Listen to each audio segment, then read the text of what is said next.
Pues Tchouaméni se rompe, Jude Bellingham, el hombre del momento, y os hablamos de Arda Güler. Arrancamos.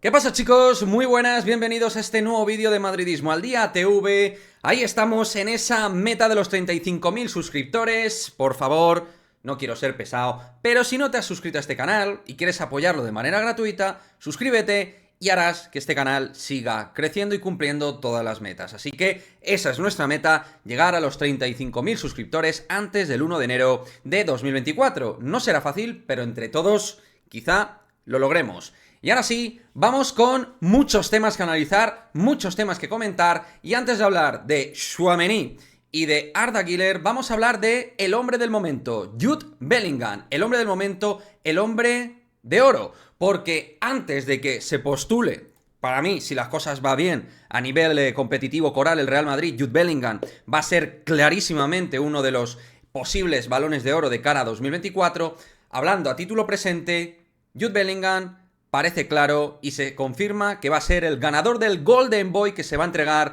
el próximo día. Muy importante. Jude Bellingham, ganador del Golden Boy. Y diréis, bueno, Quique, estos trofeos, pues a ver, son lo que son. Hemos visto ganadores de todo tipo, con muchísima polémica, tanto en el Golden Boy como en el Balón de Oro. Entonces, Quique, ¿por qué le das a esto importancia? Mira, yo a esto le doy importancia, primero, por un valor de justicia por fin, que se lo vaya a llevar Jude Bellingham, que es claramente el mejor sub-21 a nivel mundial y probablemente el mejor jugador del mundo a día de hoy. Aparte de eso, a mí me parece muy positivo porque el futbolista ambicioso, como son pues los Bellingham de turno y tal, este tipo de trofeos sí que lo valoran. Yo creo que más que el analista promedio, como puedo ser yo, los aficionados, etcétera, creo que el propio jugador sí que le da mucho fundamento a esto y le sirve, digamos, de alguna manera para hacer crecer su figura a nivel mundial. Por lo tanto, si Bellingham se alegra de ganar el Golden Boy, ¿por qué yo como madridista no me voy a alegrar? Sino más bien todo lo contrario, me voy a alegrar muchísimo, ¿no? Creo que es muy importante para su autoestima competitiva este tipo de trofeos individuales y que, pues, sinceramente, creo que, insisto, jugadores como Vini, como Bellingham, este tipo de cosas les va muy bien, ¿no? Y como digo, es el hombre del momento. Insisto también, competitivamente, si las cosas van bien durante esta temporada a nivel colectivo y Bellingham sigue con este rendimiento mayúsculo, pues claramente va a ser también postulado candidato clarísimo a llevarse el Balón de Oro de cara a la próxima temporada. Todavía quedan muchos meses, pueden pasar muchas cosas, pero desde luego el recorrido y el crecimiento que está teniendo el futbolista nacido en Birmingham indica que estamos ante una cosa muy bestia y que realmente, pues todos los indicios indican a nivel deportivo de que pues se va a postular a un futuro Balón de Oro y que claramente ha estado muy por encima del resto de los chavales jóvenes de gran valor que hay a nivel mundial y que, lógicamente, viendo ganadores pretéritos como Gavi o Pedri, pues Bellingham está muy por encima de este perfil de jugador y muy por encima, lo siento mucho, del resto de competidores que ha tenido por este trofeo esta misma temporada. Hablando de Bellingham, en lo positivo, doblete en el Clásico, furor Bellingham, Hey Jude, auténtica locura. En lo positivo, en lo negativo, ya lo sabéis, la lesión de Aurelien Tchouaméni. Ahí tenéis el parte médico de Aurelien, 2 meses va a estar aproximadamente de baja. Una muy mala noticia porque, más allá de que tuviera partidos mejores o peores, creo que dentro de la estructura y el esqueleto, el esquema de Carlo Ancelotti, Tchouaméni era fundamental.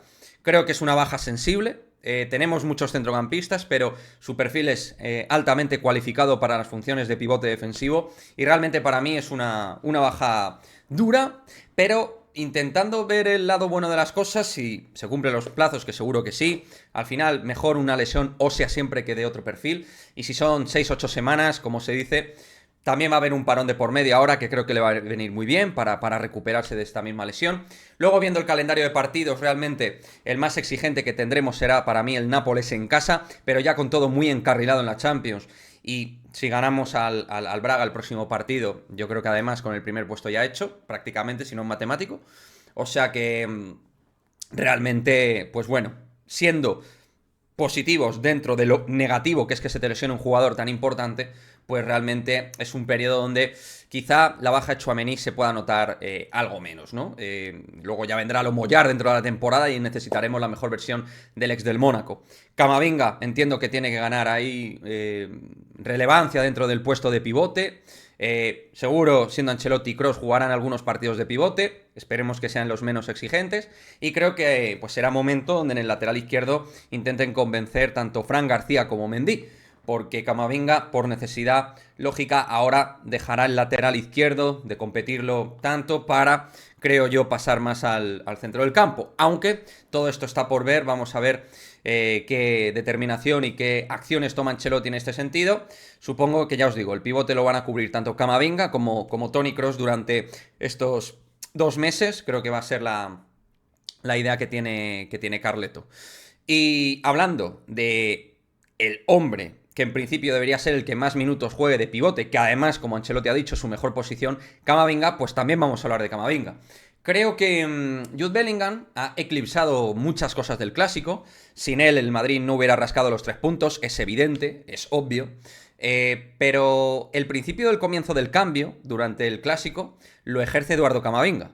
Fue la llave del cambio del partido, tuvo que entrar por Ferland Mendy, y creo que fue elemental su entrada para que el equipo tuviera otra sintomatología y fuera un equipo más punzante, más profundo por el lado izquierdo, con un jugador más para tocar el balón y poder darle poso a la posesión del Real Madrid. O sea que su entrada fue realmente interesantísima para Ancelotti y para el Real Madrid. Pues en este momento, ahora, de cara a estos meses, tal y como hemos dicho en la carpeta de Tchouaméni, pues lo mismo vamos a hacer en la de Eduardo Camavinga. Momento elemental estos 2 meses, sin Tchouaméni de por medio, tiene que coger los galones de 5 titularísimo del Real Madrid. Por ejemplo, contra el Braga de pivote hizo un partido sensacional en Portugal. Es su posición natural y a mí me encanta verlo ahí.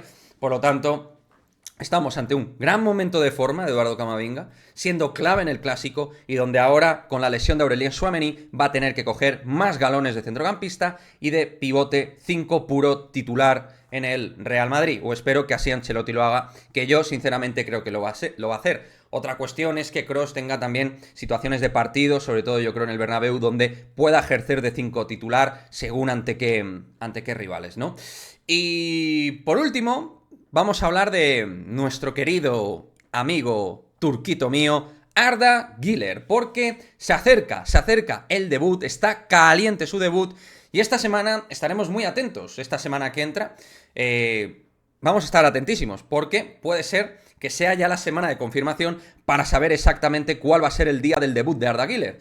Todo hace indicar que el próximo 5 de noviembre ante el Rayo Vallecano va a ir convocado y que podría ser el día en el cual el futbolista internacional por Turquía haga su debut con Carlo Ancelotti y con el Real Madrid. Creo que viene una serie de partidos muy buenos para él, en el sentido de que, siendo evidentemente equipos de valor, son equipos que no son de primerísimo nivel, ni Rayo, ni Braga, ni Valencia a día de hoy son equipos de exigencia super top, y creo que le pueden venir muy bien a Arda para ir entrando en sintonía, para ir entrando en dinámica e ir sintiéndose futbolista profesional y que Ancelotti le vaya dando hueco. Y por cierto, hablando de hueco, me da a mí la sensación que tal y como está el equipo a día de hoy, tal y como está mostrándose el equipo a nivel colectivo e individual, a nivel de esquema y a nivel de rendimientos, el que debería tener cuidado si Arda Güler empieza a reventarla es Rodrigo Goes, que sigue en un estado realmente negativo, y creo que por ahí Arda puede encontrar un sitio en el 11 junto a Vinicius, haciendo una especie de segundo delantero, media punta detrás de Vini y acompañando a Bellingham. Creo que por ahí Arda podría entrar dentro de este esquema actual 23-24 del Real Madrid. De igual manera, dame aquí tu opinión y dónde piensas que posicionalmente Arda puede entrar dentro del sistema del Real Madrid de esta presente campaña. En fin, chicos, diversos temas de actualidad madridista que tratamos, donde Jude Bellingham es el elemento que lo eclipsa absolutamente todo, pero con una noticia negativa que es la lesión de Aurelien Tchouaméni, 2 meses de baja aproximadamente, 6-8 semanas, según la evolución y progresión de recuperación que tenga Tchouaméni. Camavinga es uno de los elementos que va a ser clave en esta fase de temporada con la baja de Tchouaméni y también gracias al magnífico estado de forma que tiene. Y por otra parte, pues puede que sea la semana culmen clave para saber cuándo va a debutar por fin Arda Güler con el Real Madrid. Parece que es muy caliente y muy próximo el debut de Arda como futbolista madridista. Dame tu opinión, deja tu comentario y nos vemos en el próximo vídeo. Chao, chao.